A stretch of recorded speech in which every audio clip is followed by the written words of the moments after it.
Good morning, children. Today we are going to start our remaining part of this chapter. Today our topic is food for the machines. Every machine needs energy to do work. Earlier, steam provided energy for every machine as it was the main source of energy. सभी machine को क्या चाहिए? Energy चाहिए work करने के लिए, काम करने के लिए. अर्लियर स्टीम मतलब पहले स्टीम क्या करता प्रोवाइड करता है? एनर्जी, मतलब सभी मशीनों को. और ये क्या है? मेन सोर्स है एनर्जी का. Steam was produced by boiling water. जब वाटर बॉईल होता है तो उससे क्या होता है? स्टीम प्रोड्यूस्ड होता है.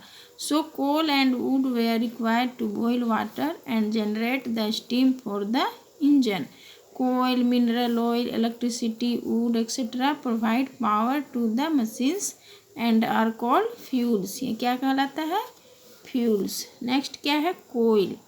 It is the among the most important resources of energy. It was the first fuel used in machines on a large scale. ये सबसे पहला फ्यूल है जो मशीन में यूज हुआ. It is found buried deep inside the अर्थ. एकदम ये अर्थ के अंदर में है, एकदम गहरे में. At first the coal deposits were easily available, but as its demand increased, people began to dig deeper and deeper into the earth. जब इसकी मांग बढ़ने लगी तो लोग उसे मतलब पृथ्वी के अंदर बहुत ही गहराई तक उसे खोदने लगे. Some of the coal mines today are about 3 to 4 kilometers deep. 3 से 4 किलोमीटर गहराई में है. However, people have now realized that coal is produced from dead plants and animals and its formation takes millions of years. The amount of coal is limited and soon it will be exhausted. Therefore, they have started to search for other sources of energy. जब लोगों को लगा कि ये अब ख़त्म हो जाएगा तो फिर वो दूसरे सोर्स को मतलब एनर्जी को खोजने लगे. नेक्स्ट क्या है? Mineral oil. Mineral oil like coal is dug from deep inside the earth.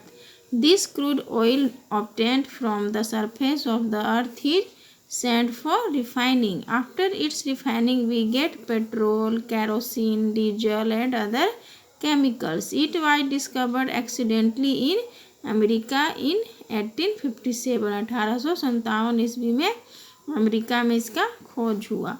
In 1885, a German engineer, Gottlieb Daimler, invented the first petrol engine. He is also called the father of the automobile. उन्हें father of the automobile भी कहा जाता है. Look at this picture. Petrol used as fuel in a car. देखो car में petrol को भरा जाता है. ये कार का क्या है? फ्यूल है.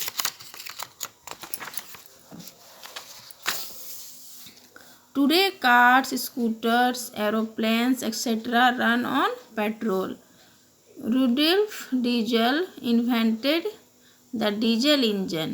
इन्होंने क्या इन्वेंट किया? डीजल इंजन को. Diesel is a different kind of mineral oil. It is cheaper than petrol. ये पेट्रोल से क्या है? सस्ता है. Heavy trucks, railway engine, pumps, etc. run on diesel. Like coal, mineral oil deposits are also limited. Hence, man discovered and invented many alternate sources of energy. Next, electricity. Electricity is produced with the help of coal, mineral oil and nature. Electricity which is produced from running water is called tidal power of hydroelectricity. Big dams are built across the rivers to produce hydroelectricity. The discovery of electricity is very interesting. In Netherlands, a man made a toy called Leyden jar. The toy had 2 wires, one in a glass and the other outside it. When the 2 wires were joined, it produced sparks. Sometimes it produced a mild shock. इसका आविष्कार एक खिलौने के जरिए हुआ. जब Netherlands के जो थे वे एक टॉय बनाए लेडन जार, उस टॉय में 2 वायर लगाया गया, एक गिलास में और एक गिलास के बाहर। जब दोनों वायर को ज्वाइन किया जाता था उसमें क्या होता था, स्पार्क्स होता था। तो इस तरह से इलेक्ट्रिसिटी का आविष्कार हुआ।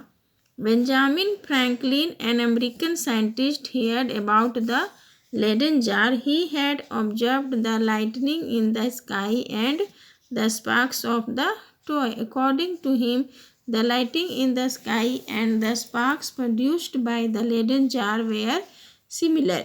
He tried to prove his observation through an experiment. He made a paper kite and tied it to a strong thread. He flew the kite on a day when there was a thunder and lightning. He had attached a piece of strong wire to the kite and a piece of metal at the other end of the thread. When there was a flash of lightning and he touched the metal piece, he received a shock. This led to the discovery of electricity. इस तरह electricity का खोज हुआ। उन्होंने जब toy से experiment किया तो उसमें क्या हुआ, मतलब प्रोड्यूस्ड हुआ एक माइल्ड शॉक, केवल उस समय माइल्ड शॉक प्रोड्यूस्ड हुआ था, और इस तरह से इलेक्ट्रिसिटी की खोज हुई। In 1800 an Italian scientist Alessandro Volta made a battery which produce electricity on a small scale. It was called voltaic cell. क्या कहलाया, voltaic cell. Volta discovery led to many other developments. It also led to the invention of generator. इसी समय generator का भी invention खोज हुआ। To operate generators, fuels like petrol and diesel were used. Generator चलाने में क्या यूज होता है, petrol and diesel. Today electricity has become an essential part of our daily lives. The light, bulb, fan, radio, television, water pump, refrigerators, air conditioner, etc. all works on electricity. It is difficult to imagine life without electricity. मतलब बिना electricity के हम लोग life सोच भी नहीं सकते हैं, इसलिए हमें इलेक्ट्रिसिटी बहुत ही ज़रूरी है। So children, today's class is over. Thank you.